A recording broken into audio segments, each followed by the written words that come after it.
Hello everyone. आज हम phase rule का लेक्चर 12 स्टार्ट करते हैं। आज का टॉपिक है टू कंपोनेंट सिस्टम का example bismuth cadmium system. Students, this is the phase diagram of bismuth cadmium system. Bismuth cadmium system एक टू कंपोनेंट सिस्टम है, अर्थात नंबर ऑफ कंपोनेंट्स यहाँ 2 हैं। अतः हम इसमें रेस्ट्रिक्टेड फेज रूल की गणना करेंगे या रेस्ट्रिक्टेड फेज रूल को यहाँ अप्लाई करेंगे, क्योंकि यहाँ 2 वेरिएबल्स हैं, टेम्परेचर और कॉम्पोजिशन। टेम्परेचर को हमने वाई एक्सिस पे प्लॉट किया है, कॉम्पोजिशन को हमने एक्स एक्सिस पे प्लॉट किया है, और total number of degrees of freedom two component system के लिए हमें 3 प्राप्त होती हैं, परंतु 3 वेरिएबल्स को हम ग्राफ पे या प्लेन पेपर पे कागज़ के तल पर शो नहीं कर सकते हैं, प्रदर्शित नहीं कर सकते हैं। इसलिए हमने 3 वेरिएबल टेम्परेचर, प्रेशर और कॉम्पोजिशन में से एक वेरिएबल को फिक्स कर दिया, प्रेशर को, और हमने यह जो एक्सपेरिमेंट है, इस एक्सपेरिमेंट को खुले पात्र में, ओपन वेसल में किया है, जिससे प्रेशर एक वायुमंडल पे फिक्स हो गया है, और इसलिए हमने रिड्यूस्ड फेज रूल अर्थात न्यूनतम फेज रूल को हमने यहाँ कंसिडर किया है, समानीत फेज रूल को कंसिडर किया है, क्योंकि 1 डिग्री ऑफ फ्रीडम को हमने फिक्स कर दिया, एक वेरिएबल को फिक्स कर दिया 1 एटमॉस्फेरिक प्रेशर के द्वारा। अतः 2 वेरिएबल हमारे पास रह गए, टेम्परेचर और कॉम्पोजिशन, जिनको हमने स्केल किया तथा स्केल करके हमने बिस्मथ कैडमियम सिस्टम का अध्ययन किया।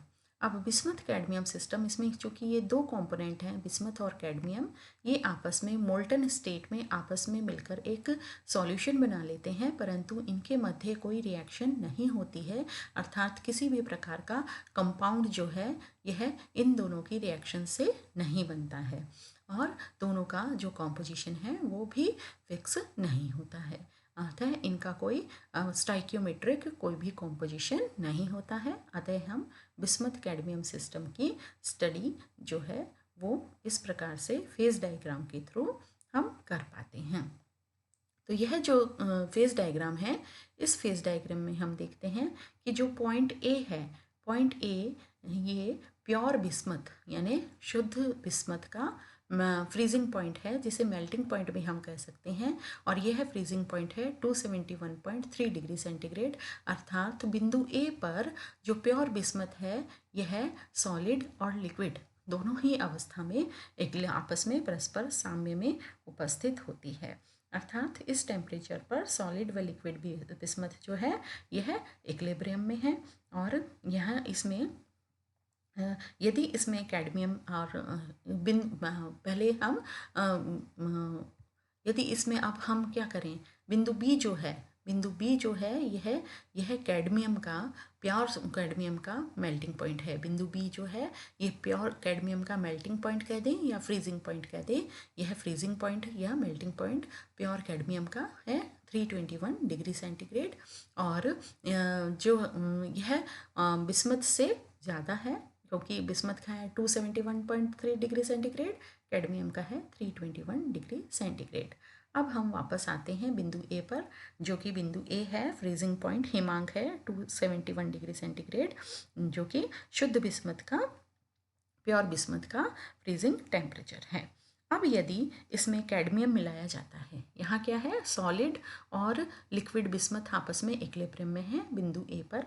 अब यदि इसमें हम कैडमियम मिलाते हैं तो बिस्मथ का जो फ्रीजिंग पॉइंट है, हिमांक है, वो कम हो जाता है, और ठोस बिस्मथ, सॉलिड बिस्मथ तथा जो कैडमियम है, कैडमियम का बिस्मथ में विलयन यानी द्रव जो है वो इक्विलिब्रियम में आ जाता है, और इस लिक्विड में कैडमियम का परसेंटेज 0 से 0 से बढ़ जाता है।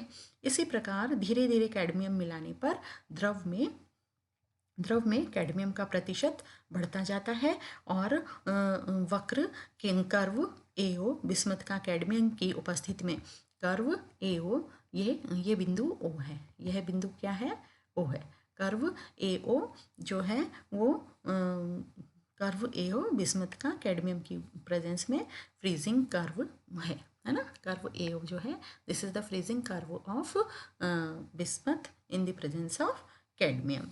अब बिस्मथ में कैडमियम मिलाने पर बिस्मथ के फ्रीजिंग पॉइंट में डिप्रेशन आता है, यानी यह जो एओ कर्व है यह कैडमियम में बिस्मथ में कैडमियम मिलाने पर कैडमियम के फ्रीजिंग पॉइंट में कमी को बताता है, या फ्रीजिंग कर्व ऑफ बिस्मथ है, बिस्मथ का हिमांक कर्व है। और ये फ्रीजिंग पॉइंट में बिस्मथ के फ्रीजिंग पॉइंट में अवनमन को बताता है। इसी प्रकार वक्र जो बीओ है, यह बीओ जो वक्र है, यह वक्र बीओ जो ये वक्र बीओ वक्र जो है, यह बीओ वक्र जो है इसमें हम ये कह दें कि कैडमियम का बिस्मथ की उपस्थिति में गलन वक्र है। वक्र बीओ जो क्या है, कैडमियम का बिस्मथ की उपस्थिति में गलन वक्र है, अर्थात बी पर उपस्थित जो कैडमियम है जो कि सॉलिड और लिक्विड स्टेट में इक्विलिब्रियम में है, प्योर कैडमियम, उसमें यदि हम बिस्मथ मिलाते हैं तो सॉलिड कैडमियम पृथक होना शुरू हो जाता है और लिक्विड बन जाता है बिस्मथ और कैडमियम का, कैडमियम में बिस्मथ का लिक्विड बनना शुरू हो जाता है। तो इस प्रकार से हमें जो है क्या प्राप्त होता है, यह वक्र बीओ प्राप्त होता है। और वक्र जो बीओ है ये कैडमियम का बिस्मथ की उपस्थिति में गलन वक्र कहलाता है, या फ्रीजिंग कर्व कहलाता है, या हिमांक कर्व भी हम कहते हैं। तो वक्र बिंदु बी पर हमने क्या किया, 100% प्योर कैडमियम में बिस्मथ मिलाना शुरू कर दिया, और बिस्मथ मिलाने से क्या हो गया, बिस्मथ मिलाने से इस वक्र का बिस्मथ मिलाने से क्या होगा, इस में ठोस कैडमियम पृथक होना शुरू हो गया और कैडमियम में बिस्मथ में कैडमियम का विलीन बनना शुरू हो गया, और इस प्रकार से हमें बीओ कर्व प्राप्त हुआ, यानी जो बी पर उपस्थित जो कैडमियम है, कैडमियम का फ्रीजिंग पॉइंट कम हो रहा है, अतः ये कैडमियम के अवनमन को प्रदर्शित करता है, और यह कर्व जो बीओ है ये कैडमियम का फ्रीजिंग कर्व कहलाता है। तो दोनों ही जो कर्व हैं, इन दोनों पर ही नंबर ऑफ फेजेस जो हैं वो 2 हैं, नंबर ऑफ फेजेस 2 हैं, और नंबर ऑफ कंपोनेंट्स 2 हैं, और number of degrees of freedom कितनी हो जाएंगी, दोनों ही कर्व पर number of degrees of freedom जो है वो 1 हो जाती हैं दोनों ही कर्व पर। अब इसके बाद में कर्व एओ तथा बीओ दोनों बिंदु ओ पर मिलते हैं। कर्व एओ और बीओ किस पर मिलते हैं, पॉइंट ओ पर मिलते हैं, और पॉइंट ओ पर 3 फेजेस हो जाती हैं, सॉलिड बिस्मथ है, सॉलिड बिस्मथ, सॉलिड कैडमियम एवं लिक्विड, और लिक्विड, ये तीनों ही परस्पर इक्विलिब्रियम में होते हैं। अतः यहाँ नंबर ऑफ फेजेस 3 हो गई, नंबर ऑफ कंपोनेंट्स 2 है ही, अतः पॉइंट ओ पर जो सिस्टम है वो नॉन वेरिएंट या अचर होता है। अतः बिंदु जो होता है यह पॉइंट ओ जो होता है, यह पॉइंट इस पर नॉन वेरिएंट या अनवेरिएंट सिस्टम होता है, और पॉइंट ओ को हम यूटैक्टिक पॉइंट कहते हैं। सिस्टम का यूटैक्टिक पॉइंट पॉइंट ओ कहलाता है।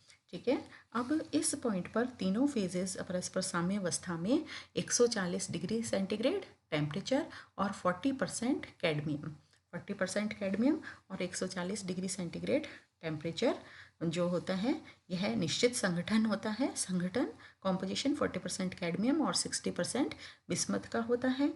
ठीक है, और निश्चित ताप होता है 140 डिग्री सेंटीग्रेड, और बिंदु ओ पर यह जो है यह जो संगठन है इसे गलन क्रांतिक संगठन यानी यूटैक्टिक कॉम्पोजिशन कहते हैं, और इसे यूटैक्टिक टेम्परेचर कहते हैं 140 डिग्री सेंटीग्रेड को। और इस प्रकार से ये जो मिक्सचर है जिसमें 40% कैडमियम और 60% बिस्मथ होता है, इसे यूटैक्टिक मिक्सचर कहते हैं। अब माना कि द्रव जो लिक्विड मेल्ट है उसका 70% उसमें 70% कैडमियम उपस्थित है। माना कि जो लिक्विड जो मेल्ट है उसमें कितना है, 70% कैडमियम है। यहाँ हम बिंदु ए की बात कर रहे हैं, लिक्विड मेल्ट में 70% कैडमियम है, जो कि हमारा ग्राफ में बिंदु पॉइंट ओ के द्वारा हम शो कर रहे हैं, ए के द्वारा शो कर रहे हैं। अब पॉइंट ए पर जो सिस्टम है उसको हम ठंडा करते हैं।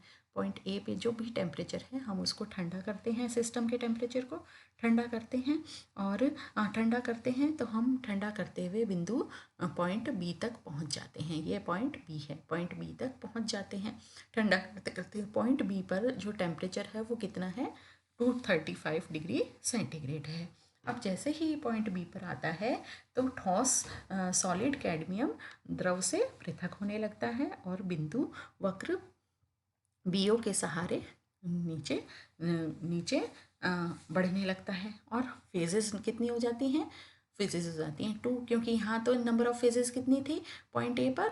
पॉइंट ए पर जो फेजेस हैं वो 1 थी, और पॉइंट बी पर कितनी हो गई? पॉइंट बी पर फेजेस हो गई 2, और कर्व जो है वो बी के सहारे बीओ कर्व पर बढ़ने लगते हैं। और बीओ कर्व पर कितनी है नंबर ऑफ फेजेस? 2 हो जाती हैं। तो सिस्टम क्या हो गया? सिस्टम हो गया यूनिवेरिएंट, यानी 1 डिग्रीज ऑफ फ्रीडम का यूनिवेरिएंट सिस्टम हो जाता है। आगे और ठंडा करने पर ये जो कर्व है यह कर्व बीओ के अनुसार चलता जाता है, और कैडमियम के और अधिक अलग होने पर द्रव में बिस्मथ भी अलग हो जाता है, और यहाँ पर फेजेस की संख्या 3 हो जाती है। फेजेस की संख्या कितनी हो गई? यहाँ 3 हो गई। सॉलिड कैडमियम, सॉलिड बिस्मथ, और कैडमियम का बिस्मथ में सॉल्यूशन या बिस्मथ का कैडमियम का सॉल्यूशन। ठीक है। और यहाँ फेजेस 3 है, एक सॉलिड कैडमियम, एक सॉलिड बिस्मथ, और दूसरा तीसरा द्रव। और अधिक इसको कूल करने पर ये जो लिक्विड है यह लिक्विड भी जम जाता है, यानी फ्रीज हो जाता है, और विलेन का जमना प्रारंभ हो जाता है। और यहाँ पर टेम्परेचर व कॉम्पोजिशन में कोई परिवर्तन नहीं होता है, जिसका कॉम्पोजिशन है 40% कैडमियम और 60% बिस्मथ, और तीनों प्रावस्थाएं यहाँ उपस्थित रहती हैं। तो इस प्रकार से यह बिस्मथ कैडमियम सिस्टम है, जिसका हमने फेज डायग्राम को आज हमने पढ़ा और समझा। आज का लेक्चर हम यहीं समाप्त करते हैं। धन्यवाद।